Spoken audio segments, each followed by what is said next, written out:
أعوذ بالله من الشيطان الرجيم بسم الله الرحمن الرحيم يضل به كثيرا ويهدي به كثيرا صدق الله العظيم وصدق رسوله النبي الحبيب الكريم ونحن على ذلك من الشاهدين والشاكرين مولاي صل وسلم دائما أبدا على حبيبك رسولك خير خلقه كلهم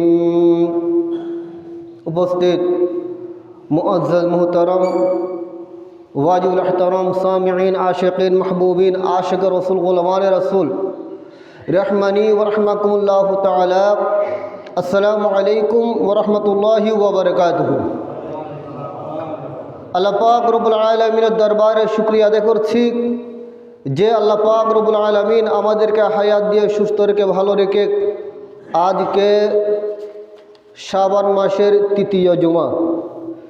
তৃতীয় জুমার দিন আল্লাহ পাক রব্বুল আলামিন আমাদেরকে মসজিদের মধ্যে আসার তৌফিক দান করেছেন। এর শুকরার্থে মহান আল্লাহ পাক রব্বুল আলামিনের দরবারে উচ্চ আওয়াজে বলুন আলহামদুলিল্লাহ। সাথে সাথে রসুল আকরাম সরওয়ার কায়নাত তাজদার মদিনা মুহাম্মদুর রাসূলুল্লাহ সাল্লাল্লাহু আলাইহি ওয়াসাল্লামের নূরানি কদম শরীফে অসংখ্য অপরিসীম দরুদ সালাম জানাচ্ছি। আলহামদুলিল্লাহ, আমি গুনাহগার নালায়েক নাসিজ সূরা বাকারা শরীফ হতে 26 নম্বর আয়াতে কারিমা হতে সামান্যটুকু আয়াতে কারিমা তেলাওয়াত করেছি অল্প সময়। আল্লাহ রাব্বুল আলামিন যদি তৌফিক দান করেন, আল্লাহ পিয়ার হাবিব সাল্লাল্লাহু আলাইহি ওয়াসাল্লামের যদি নূরানি নিগাহ করম হয়, দুই একটি আলোচনা করব। প্রিয় আশিক রাসূল সাল্লাল্লাহু আলাইহি ওয়াসাল্লাম, আমরা ঈমানদার, ঠিক না? মুমিন মুসলমান, এটা আমাদের সবার ইয়াকিন আছে না নাই? আছে। এটা ইয়াকিন থাকতে হবে। অর্থাৎ আমরা যে মুমিন ঈমানদার, মুমিন মুসলমান, এতে যাররা পরিমাণ কোনো সন্দেহের অবকাশ নেই। আলহামদুলিল্লাহ বলেন। এই সুবাদে তবে আমাদের মনের মধ্যে একটা জিনিস মাথার মধ্যে ঘুরপাক খায়। একটা জিনিস মাথার মধ্যে কি করে ঘুরে, কোনটা ঘুরে? যে সবাই তো কালিমা লা ইলাহা ইল্লাল্লাহ মুহাম্মাদুর রাসূলুল্লাহ সাল্লাল্লাহু আলাইহি ওয়াসাল্লাম পাঠ করে, আবার এর ভিতরে মুসলমানদের মধ্যে এত ভেদাভেদ কেন? মাথায় এটা আসে না? আসে তো। কোরআন শরীফ এক, 30 পারা কোরআন শরীফ, হাদিস শরীফ এক, সিয়াসিত্তার কিতাব এক, তো সবগুলা দেখা যায় একটা। আবার এর ভিতর ভিন্নতা কেন? এই প্রশ্নটা মাথার মধ্যে আসে না? আমরা সাধারণ, আমরা তো বুঝি না। আমরা বুখারী শরীফও বুঝি না, কুরআন শরীফও বুঝি না। যে আলেম উলামারা যেভাবে বলে আমরা সেভাবে আমল করার চেষ্টা করি, চলার চেষ্টা করি। কারণ আমাদের একটা লক্ষ্য উদ্দেশ্য, আমরা তো দুনিয়া থেকে বিদায় নেব, চলে যাব। শেষ নিঃশ্বাসটা ঈমানের উপর থেকে কবরে যখন যাব, কবরের আযাব থেকে মুক্তির আশায় এবং হাসরে নসরে আল্লাহর প্রিয় মাহবুব সাল্লাল্লাহু আলাইহি ওয়াসাল্লাম এর সুপারিশের মাধ্যমে জান্নাতের আশা পোষণ করি, ঠিক না? এটাই তো। আর কোনো কিছু আছে? চাওয়ার আছে? তো সবগুলো তো কোরআন শরীফ এক, হাদিস শরীফ এক, হাওয়া সত্ত্বেও আবার এর ভিতর এত ডিভাইডেড, তার কারণ কি? মূল। প্রিয় আশিক রাসূল, কুরআনুল কারীম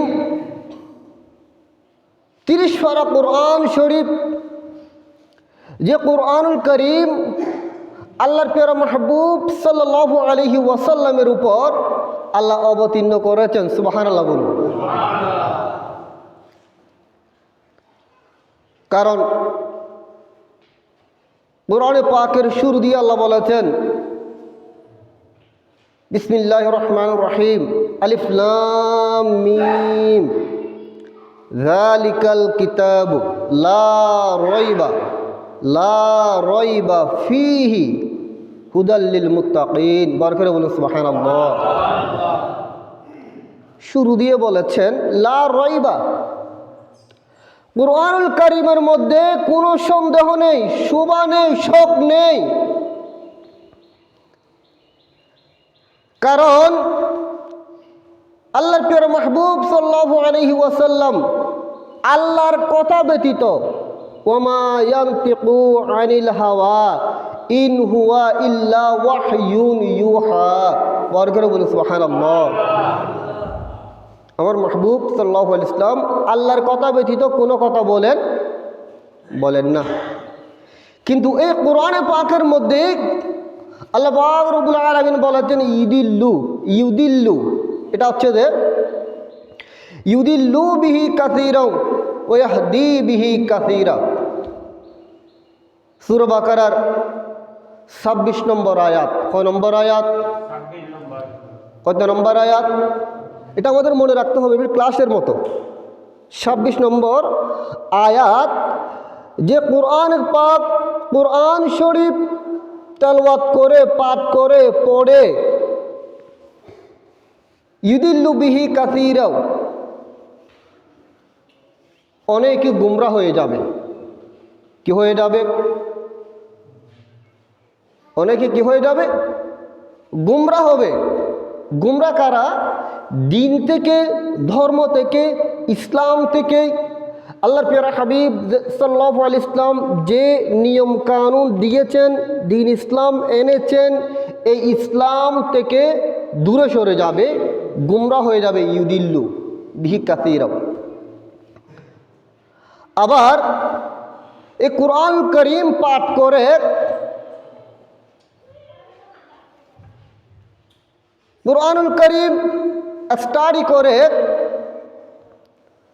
কুরআনুল কারীমের তত্ত্ব সারবর বুঝে,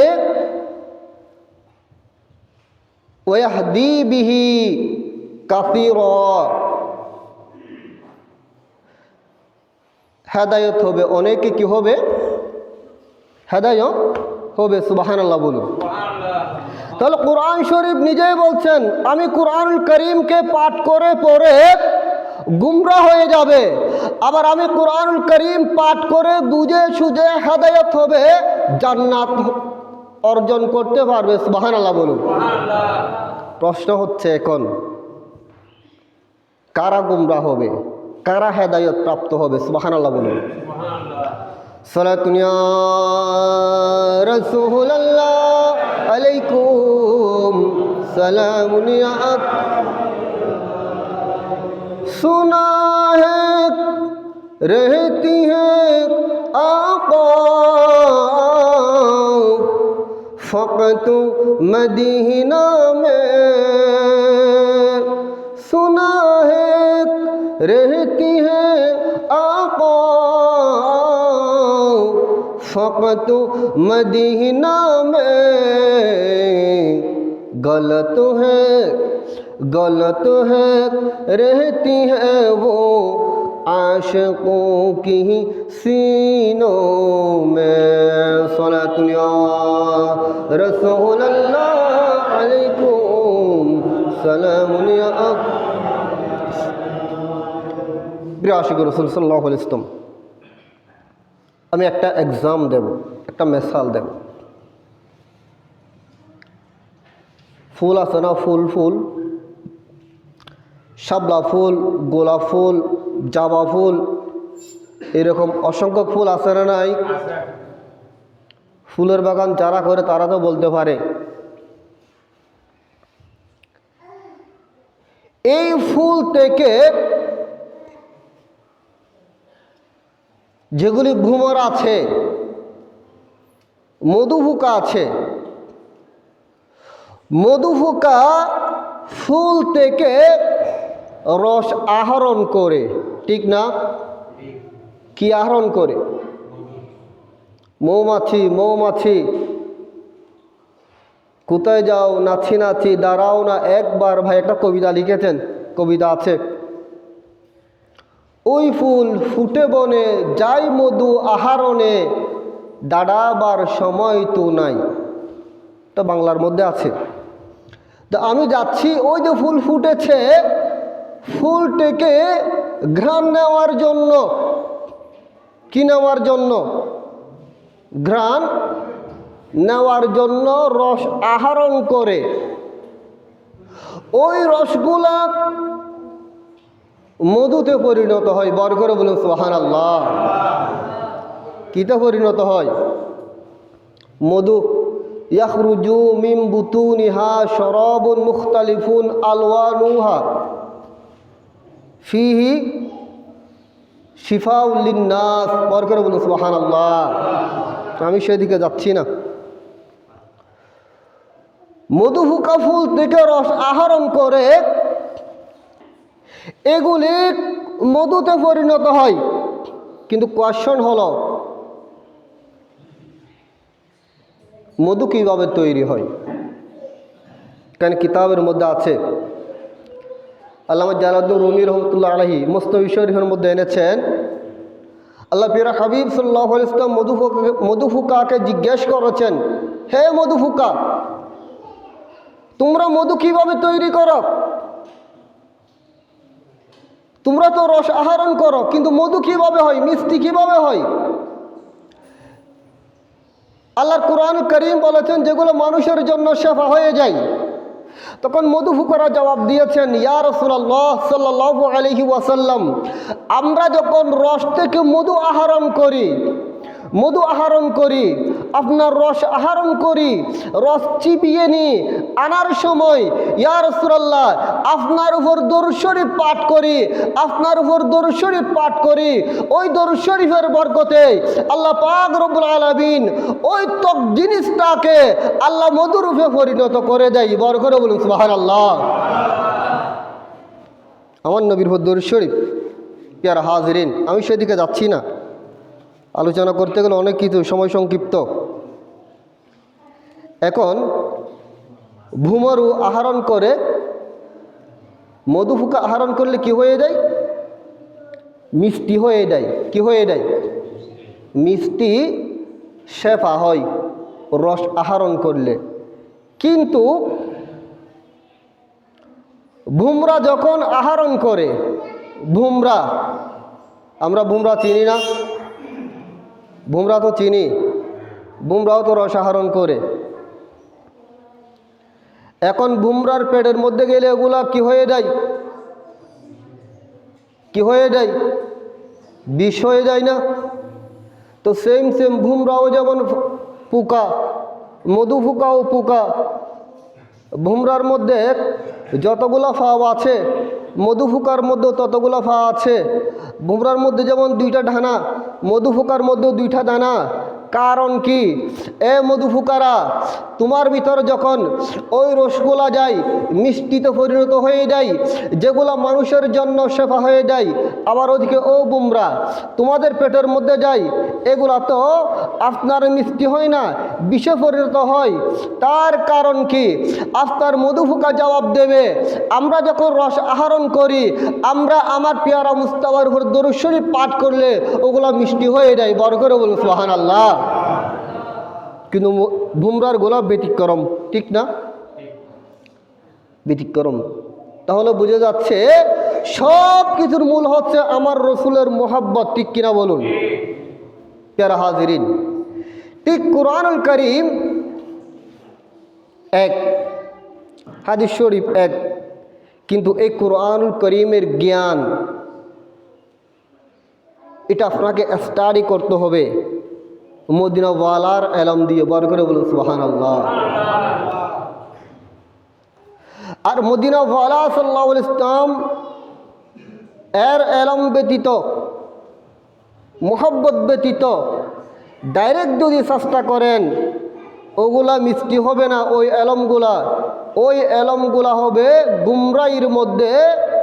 গুমরাহির মধ্যে নিজেও গুমরা হবে, মানুষকেও গুমরা করে ফেলবে। ঠিক কিনা বলুন? এক হুজুর ফন্না পড়েছেন, যেগুলো হাদিসের 86 হাদিসে পাকের মধ্যে আছে। লা সলাতা ইল্লা বিহুজুরিল কলব, লা সলাতা ইল্লা বিহুজুরিল কলব, অর্থাৎ হুজুরি কলব ব্যতীত নামাজ হবে না। কি ব্যতীত? হুজুরি কলব ব্যতীত নামাজ হবে না। সে ফন্না পড়েছেন, ভালো কথা। হাদিস শরীফ পড়া যখন পড়েছেন খুব খুশি হয়ে গিয়েছে, আজকে তো হাদিস শরীফ পায়া গেছি গা, হুজুরি কলব ব্যতীত নামাজ হবে না। সে কি করেছে, সুন্দর করে ঘুরছে চতুর্পাশে, ঘুরতে ঘুরতে একটা কিতাবের মধ্যে যে এক্সাম দিয়ে আমি সেটা তুলে ধরছি। বড় কুকুর কোথায় ভাই, সে খুঁজতেছে। বড় কুকুর একটা নিয়ে আসলেন। কি নিয়ে আসলেন? কুকুর একটা নিয়ে আসলেন, যেখানে নামাজ পড়ে সামনে এটাকে শক্ত করে বেঁধে দিয়েছে, যাতে লড়াচড়া করতে না পারে। বড় করে বলুন নাউজুবিল্লাহ, আরো বড় করে বলুন নাউজুবিল্লাহ। কি নিয়ে এসেছে? কুকুর। কি নিয়ে এসেছে? কেন নিয়ে আসলেন? হাদিস শরীফ পড়েছে, হুজুরি কলব ছাড়া কি হবে না? নামাজ হবে না। কলবুন অর্থ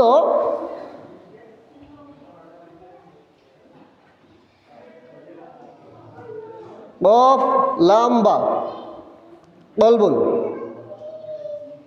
এটা হচ্ছে যে অন্তর। কি? দিল। কলবুন এক অর্থ, এটা কফ আর কাফ দুইটা। এটা দিয়ে হচ্ছে দেখি কলবুল মুমিনিনা আরশ আল্লাহ বলে না, এটা হচ্ছে তো কলব, হৃদয়। হুজুরি কলব বলতে কি? আল্লাহু আকবার। ইমাম গাজ্জালী রহমতুল্লাহ আলাইহি আহইয়াউল উলুম কিতাবের মধ্যে এনেছেন। আপনারা মনে রাখবেন, আমি যতগুলো চেষ্টা করি রেফারেন্স কথা বলার জন্য, আহইয়াউল উলুম কিতাবের মধ্যে এনেছেন, যখন নামাজের মধ্যে দাঁড়াবেন, নামাজ সুন্দর করে পড়বেন মনোযোগ দিয়ে। হুজুরি কলব কি? আপনি যখন পড়তে তাশাহুদ যখন পড়বেন, আত্তাহিয়াতু লিল্লাহি ওয়াসসালাওয়াতু ওয়াত-তাইয়্যিবাত, আসসালামু আলাইকা আইয়ুহান নবিয়্যু, আপনি যখন আমার পেয়ারা মুস্তাফা সাল্লাল্লাহু আলাইহি ওয়াসাল্লামকে সালাম দিচ্ছেন, তখন আপনার কলবের মধ্যে, আপনার দিলের মধ্যে আমার রসুলের খেয়াল দিয়ান আপনাকে আনতে হবে। বড় করে বলুন সুবহানাল্লাহ। হুজুরি কলব, আমার নবীর কথা খেয়াল আনতে হবে। কারণ নামাজ পেয়েছি কার মাধ্যমে? আমার নবীর মাধ্যমে। সুবহানাল্লাহ বলুন। নয় আমরা কি নামাজ পাইতাম না? কার মাধ্যমে পেয়েছি? তো যার মাধ্যমে নামাজ পেয়েছি ওনাকে স্মরণ করলে শিরিক কোথায়? এই তো আমাদের সাথে হচ্ছে না, এই জন্য খেয়াল করতে হবে। কিন্তু ওই ব্যক্তি হাদিস শরীফ পড়েছেন, সে একটা কুকুর নিয়ে আসলেন।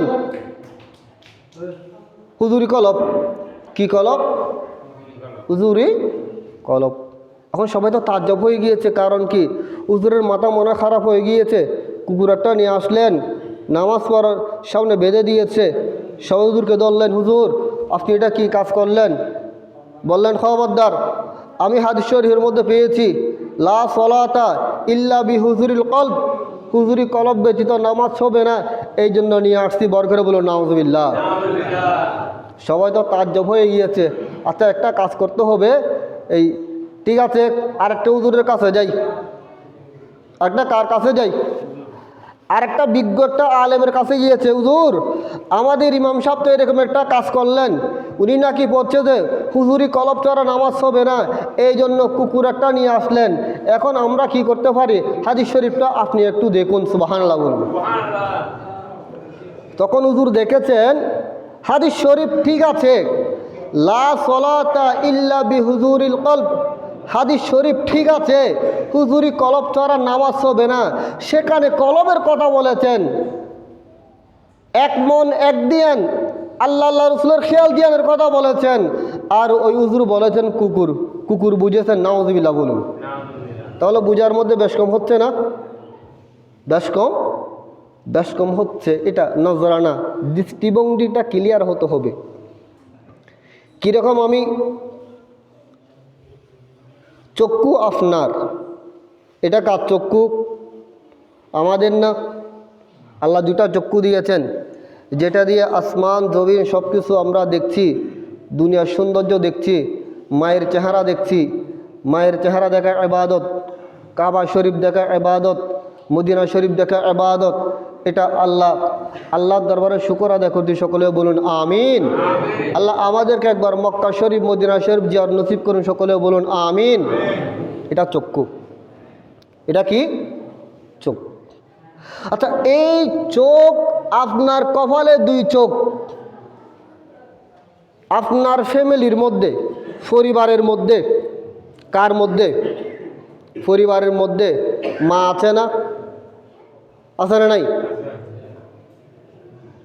স্ত্রী নেকা করলে তো স্ত্রীতে থাকে, আছে না নাই? আছে। আপনার বোন আছে না? ফুফি আছে, নিজের মেয়ে আছে, এরকম আরও আমি এতগুলো যাচ্ছি না। আপনার দেখাটা চোখ, আপনার চক্ষু দিয়ে যখন মাকে দেখেছেন তখন দৃষ্টিভঙ্গিটা কীরকম হবে? আপনার চক্ষু দিয়ে যখন বিবিকে দেখেছেন তখন দৃষ্টিটা ভিন্ন হবে না? ভিন্ন হইব না? আলাদা আলাদা হবে না? কারণ যে চক্ষু দিয়ে আপনার বিবিকে দেখেছেন ও খেয়াল তো মার দিকে আনা যাবে? মায়ের চেহারা দেখা ইবাদত, খেদমত করা ইবাদত, সেবা করা ইবাদত, জান্নাত হওয়ার মাধ্যম।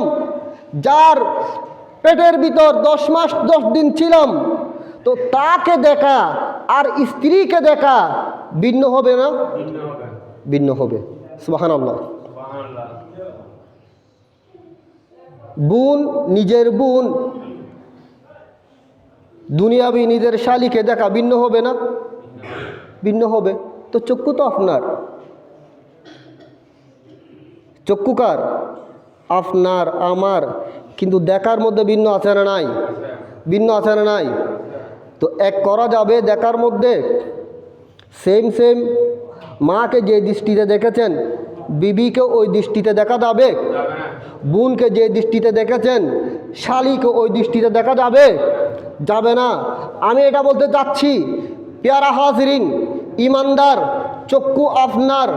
আপনি যখন মা এবং বিবিকে আপনি দেখেছেন, বোন শালিকে দেখেছেন, ফুফিকে দেখেছেন, কিন্তু দেখার মধ্যে আলাদা ডিপার্টমেন্ট, তাহলে বুঝে যাচ্ছে দুনিয়াবি আপনি মেয়েকে যদি একই সিস্টেম যদি দেখতে না পারেন, দেখা সম্ভব না, তো ওই চক্ষু দিয়ে আল্লাহর মাহবুব সাল্লাল্লাহু আলাইহি ওয়াসাল্লামকে সবার মতো দৃষ্টিভঙ্গি দিয়ে দেখা যাবে? দেখা যাবে? দেখা যাবে, এটা মনে রাখতে হবে পেয়ারা হাজরিন। এটা আলাদা দেখতে হবে।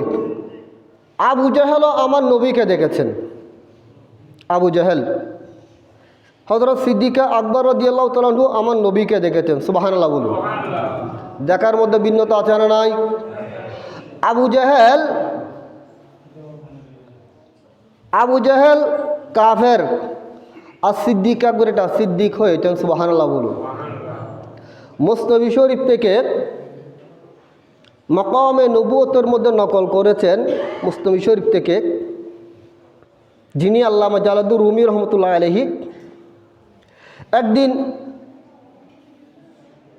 আবু জাহেল আমার রসুলের দরবারে গিয়েছেন, ঈমান আনার জন্য যাই নাই, দাওয়াত দিতে গিয়েছেন। নাউযুবিল্লাহ বলুন।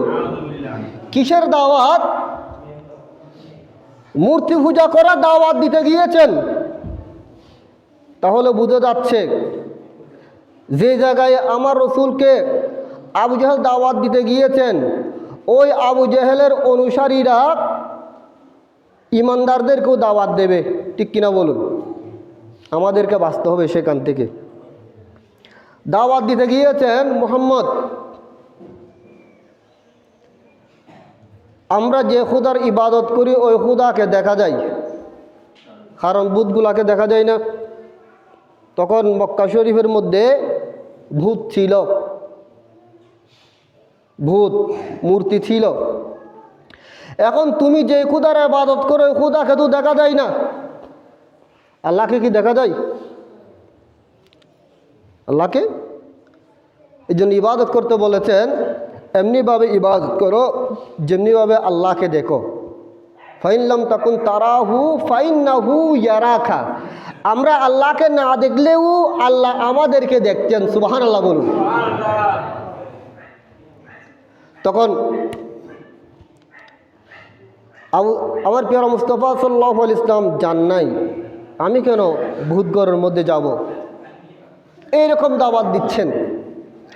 আর একদিন এসেছে মুহাম্মদ সাল্লাল্লাহু আলাইহি ওয়াসাল্লাম, আপনি একটু আমাদের খুদার কাছে চলেন। আপনার খুদাকে তো দেখা যায় না, আমাদেরটা দেখা যায়। একবার, দুইবার, তিনবার। এখন আমার রসুল তো আল্লাহর কথা ছাড়া কোনো কথা বলে না, কোনো সিদ্ধান্ত নেই। আল্লাহর দরবারে আর্জি পেশ করেছেন বারি তাআলা।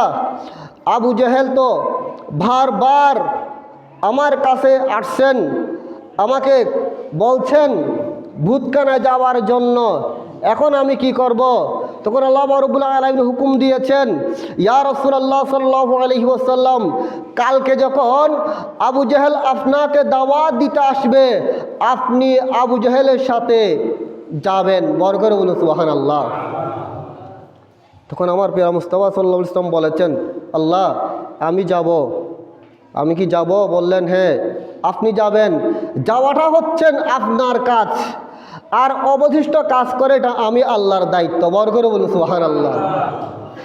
এরপর দিন যখন আবু জাহেল যখন আমার নবীর দরবারে এসেছেন, মুহাম্মদ সাল্লাল্লাহু আলাইহি ওয়াসাল্লাম আপনি আমার সাথে ভূতখানা চলুন। আমার নবী যখন বলেছেন ঠিক আছে আমি যাব, এটা যখন বলেছেন, আবু জাহেল বললেন একটু করে অপেক্ষা করতে হবে, আমি মক্কাবাসীকে এলান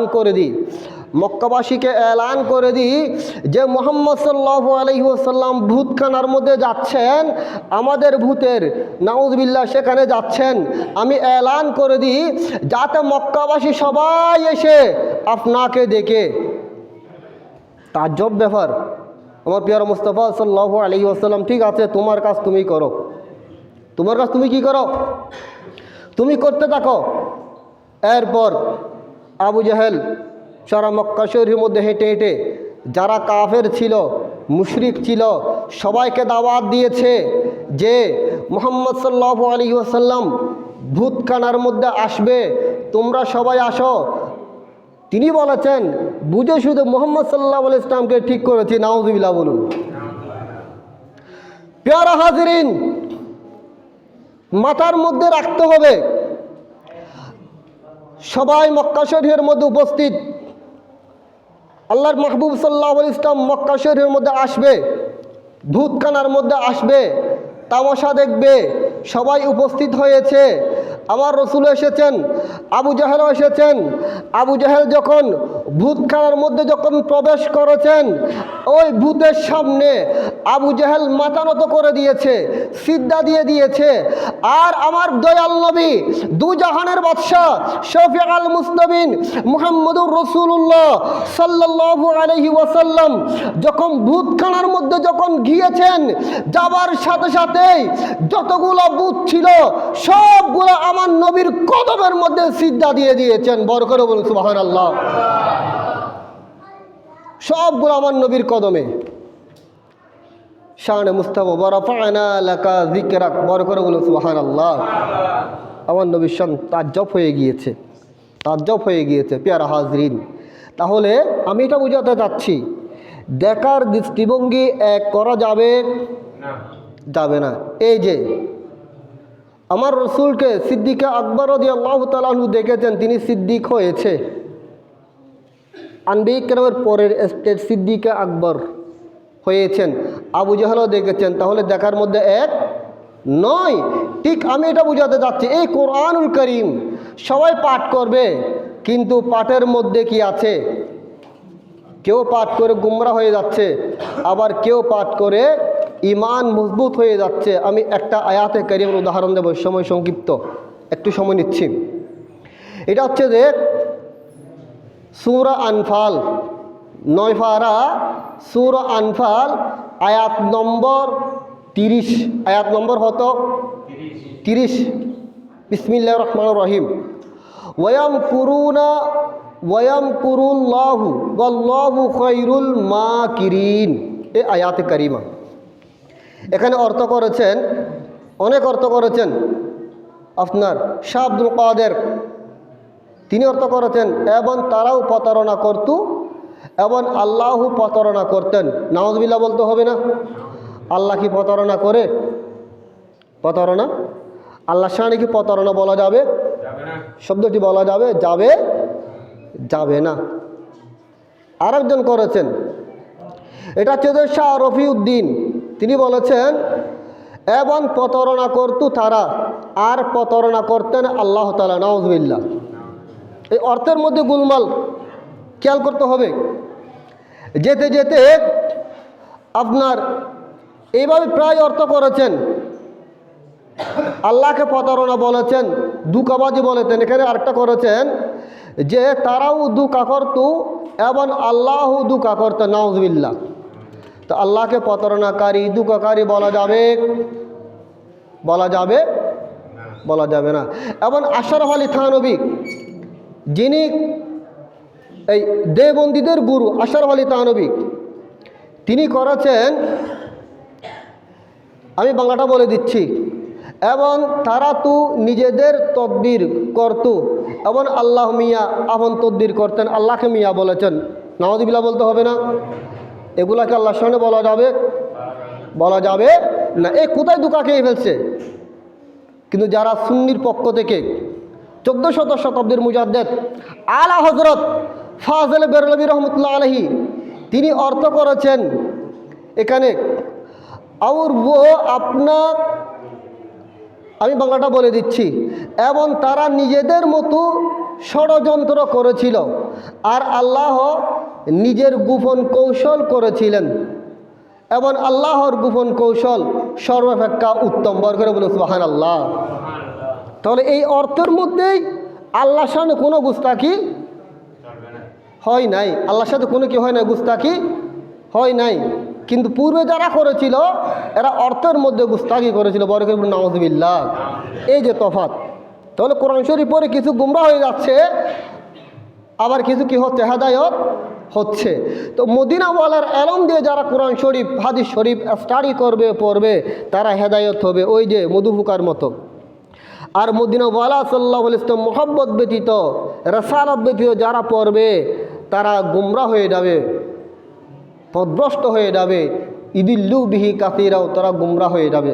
সুতরাং আল্লাহ রাব্বুল আলামিন আমাদের সবাইকে ঈমান আকীদা হেফাজত করে দুনিয়া থেকে যাওয়ার তৌফিক দান করুন। সকলে বলুন আমিন।